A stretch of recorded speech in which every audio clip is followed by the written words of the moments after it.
Hello sa inyong lahat! Narito na naman si Mami Essie para mag-share na naman sa inyo ng isang masarap na recipe. Isang masarap na dessert na pwedeng-pwede natin gawin sa nalalapit na holiday season. Ngayon po ay gagawa tayo ng Christmas jelly sago dessert. Pero bago tayo mag-umpisa, kung kayo ay nasa Facebook, don't forget to follow, like, and share. At kung nasa YouTube naman po, wag lang kalimutang mag-subscribe at pindutin ang bell button para lagi kayong updated sa ating mga bagong video. Ngayon, narito po ang ating mga kakailanganing sangkap. Para po sa ating colored gulaman, gagamit po tayo ng taghapo. Gagamit po tayo ng green and red. Gagamit po tayo ng tagkalahati lang sa bawat pack. Maglalagay po tayo sa bawat kalahati ng pack ng 1/4 na sugar. Tag 1/4 po yung ating gagamitin. 1/4 cup. Ganon din po ang water. Tag 2 cups sa bawat kalahati ng gulaman.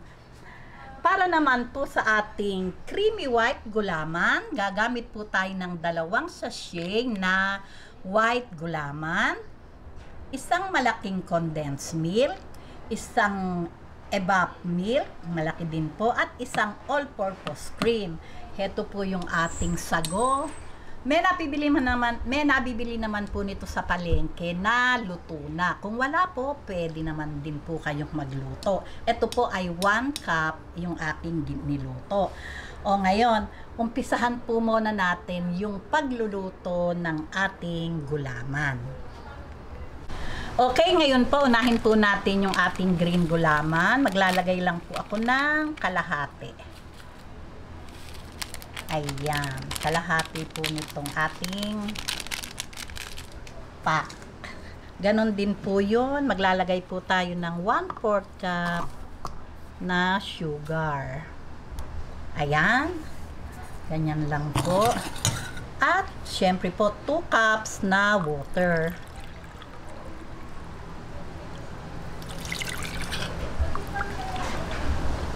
Ayan.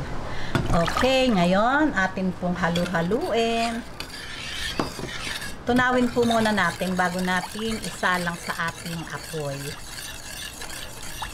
Ayan, para naman po sa red gulaman, ang pagluluto po, same procedure lang po. Ganito din po yung inyong gagawin. 2 cups na water, half nung ating sachet na gulaman, at 1/4 cup na sugar. Okay, salang na po natin to. Ayan. Hintayin lang po natin kumulo, at pag po kumulo, syempre po, okay na po yun. Ang akin pong kalan ay nasa high heat. Kung masyado pong malakas yung kalan nyo, lagay nyo po sa medium to high heat. Ayan, pagka po ganito, kumukulo na, okay na po ito. Okay.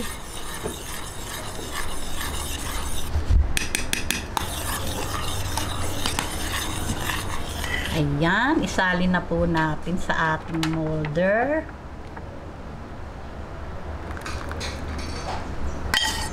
Ayan, hintayin lang po natin mag-set.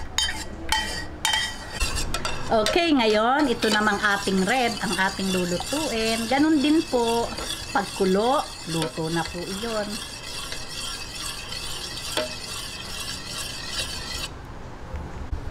Ayan, ganito din po, dahil kumukulo na, lalagay na din po natin sa ating molder.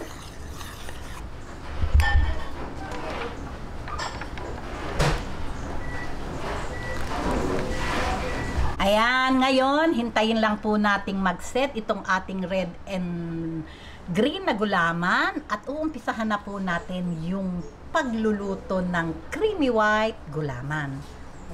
Ayan, okay na po ito, nag-set na, atin na pong hiwain.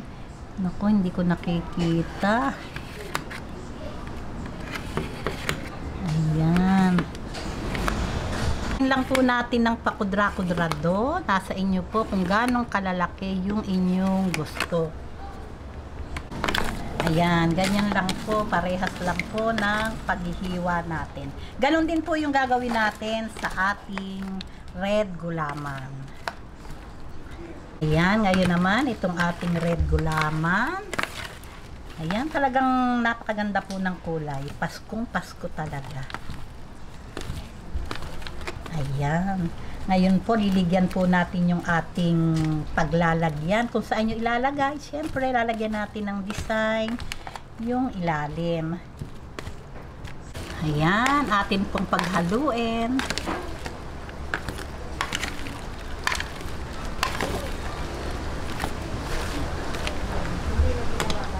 Ngayon, ligyan po natin ng design yung ating paglalagyan.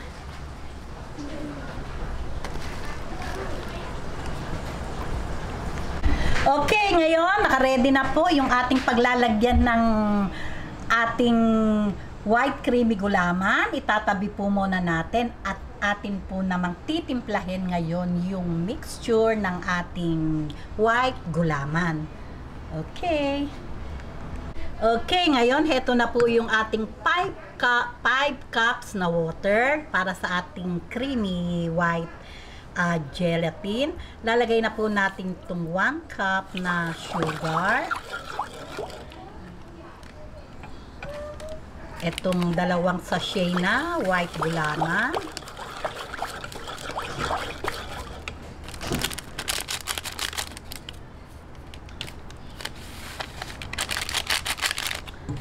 Ayan. Atin lang itong haluin hanggang sa matunaw. Lagay po natin itong isang latang malaking condensed milk. Lagay po natin itong ating all-purpose cream. Ayan, itong isang latang evap milk. Ayan, haluin lang po natin para mag-mix.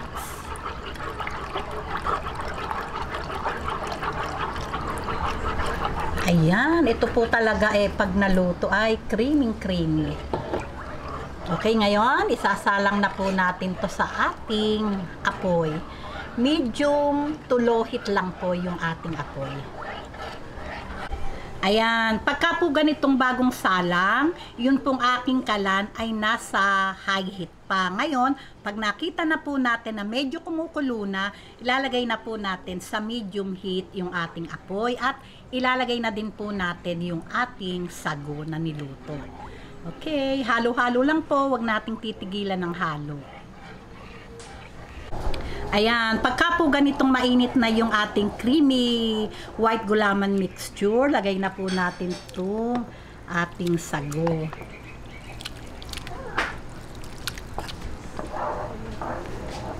Ayan.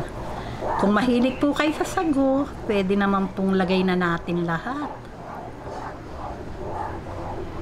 Ayan, hindi ko na po nilagay yung lahat ng aking nilutong sago at parang aapaw sa aking lalagyan. Ayan, hintayin lang po natin kumulo at ready na po ito. Ayan. Ayan, pagka po ganitong kumukulo na, patayin ko na po ang apoy at ready na po ito. Ayan.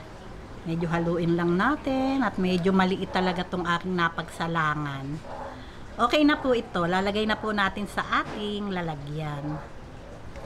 Okay, ngayon ilagay na po natin sa ating dahan-dahan lang po yung ating paglalagay para po hindi lumutang yung ating mga colored gulaman.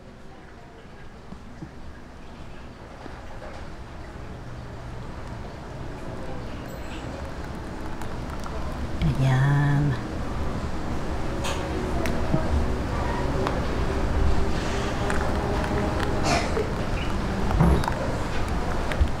Ngayon, heto na po. Itatabi po muna natin at hihintayin lang po natin siyang mag-set o tumigas.